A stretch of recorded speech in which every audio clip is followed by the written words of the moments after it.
Hello, welcome. Today is Wednesday. It is the 29th day of October 2014. My name is Derek. Let's go over the daily, weekly, and monthly silver charts. Well, this month has been nothing more than going sideways from about 17 to about 17 and 3/5, 2/3. And lately it's been 17 and 17 and a third as this level of support has been resisted this week, yet the band is still going sideways. Well, the 18 average of highs, it's noticeably declining. Closes, yeah, I can see the declining movement in here, but 18 average of lows is obviously still flat. Overall, the band is in a flattening move. It's got to clearly break this key level of support or this clear level of resistance before I can say anything else. But sideways, neutrality, indecision from what was a very large and many of the large down moves that have occurred. And this one, of course, is from 21.5 down to 16 and 2/3. So let's move this on to the different time frame, because as far as what happens if it breaks out or below, I've talked about this in the last few videos. I'm not going to go over that again. On the weekly chart, since the middle of July, right here, there's been about a dozen and a half periods, which contains two up weeks. This one here up a couple pennies, and this one here. Every other candle period time frame is lower. So far the week it's down 11 cents. Heck, Thursday, Friday, it could turn into an up week. It could turn into a large down week. But we're seeing a situation where you're just having this very small sideways action after breaking through what was a major support level. Now, I'm not going to show gold's chart, but right now it's got this same support level that it's staying on, and its support level is 1200, and it's at that point now. But generally speaking, gold, silver moving in harmony. So if gold stays holding its key support level, then this would ultimately be setting up a bear trap, failed move, fast move. And of course, if gold's going to be breaking its support level, then that would mean another leg lower within. Let's move this on to the monthly chart now. And for the month, it's going to be closing again on Friday, but it's up 11 cents right now, which meant it closed at 16.98. Very depressed levels, to say the least. Trying to hold this significant Fibonacci level, which means that the potential is for serious decline or the typical failed breakdown, fast move to the upside.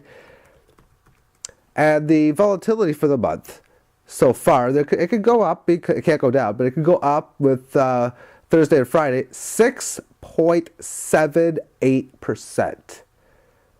Now, of course, most of these periods are well over 10, 20%. Some, of course, over 50%. But this happens to be the second highest volatile month since here. Or these two were barely lower. This month is also the third least volatile over the last 99 months, going back to, well, here. Even really here. But what we're going to do is take a look at volatility on a month-by-month level. So we'll bring that up now. This is going back to late 2001. So this is what each month's volatility was. I'm going to enter in some key dates as we move along, but you can see here's where it got above 50% here, close to 70, 50 here, 50 here. But I want to focus on the key lows and the key highs. So we're going to start down here. This was the start of 2003. Price action was 486, and on here price action on the 52% up period got up to, well, the high that month was 844, but it closed at 603, which meant it fell 240, or a quarter of it, although still up from this point here. Continuing further to another one now. this bottom, July of 2005 at 719, and this high, well, the price was 1109 from a high of the month before in here at 1521. So again, the fall was $4 and change. Again, a third of its value. And then after this period, silver had stayed above $10 per ounce for 2 consecutive years before briefly falling below. Down here, the price is $13.41. And in October 2008, it actually fell down to $9.76 with a bottom of $8.46 that had seen $21.35 earlier in here, just a few months beforehand. So the bottom point, it rallied to, and then of course the blow off top or the capitulation selling would occur. But usually this would be the capitulation period, because up in here where it first started, price was like 17 before it really, because it fell from like 17 to 8 in a matter of just a few weeks really. So this would have been where it would have fallen from 17. Let's move on. July of 2010, 1940. And September of 2011, this is when it closed at $30.39 after reaching $49.81 at this point here. Also, July of 2010, well, 3 weeks after this month ended, is when the rally from the $18 level went up to, of course, this $50 mark. But when it's all said and done, we can see a clear pattern that it's going to reach a very low period of a very low amount of volatility, and then the price action rallies, where at some point it's going to have a large decline from what has already been big gains, which of course happened here. And then of course you bottomed in here, and then you have your rally, which boom, popped off lower. And well, now we don't know if this is going to be the bottom. It is if volatility doesn't go below it. But what's the next thing that happens? And if I'm using these red and green lines as such, completion of the green line and a new red line, which would have to go up to really at least 30-40%. I mean, it was debatable whether I use this high or not, but I think I had to. One could say you could use this high, this low, but no, I can't do that.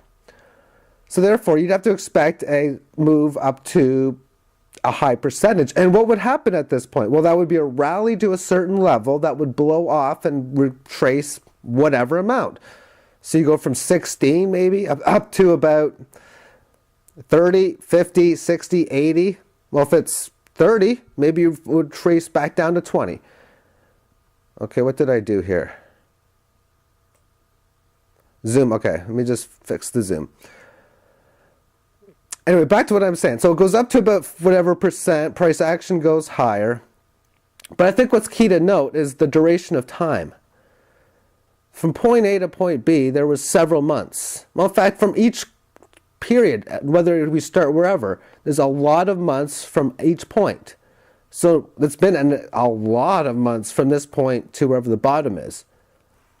So another way of stating this to be that it's going to take a long time, in my view, before silver has a major decline over a short period of time. That's how I'm interpreting this. Most likely a rally is due, and it's overdue, but it can stay overdue for quite some time. And then when you have multiple months where the price action has gotten high, then a major decline might be in play. I don't see it coming. Maybe it does, but maybe I don't see it happening though. It could, I just don't see it. Okay, I'm rambling. Thank you for tuning in.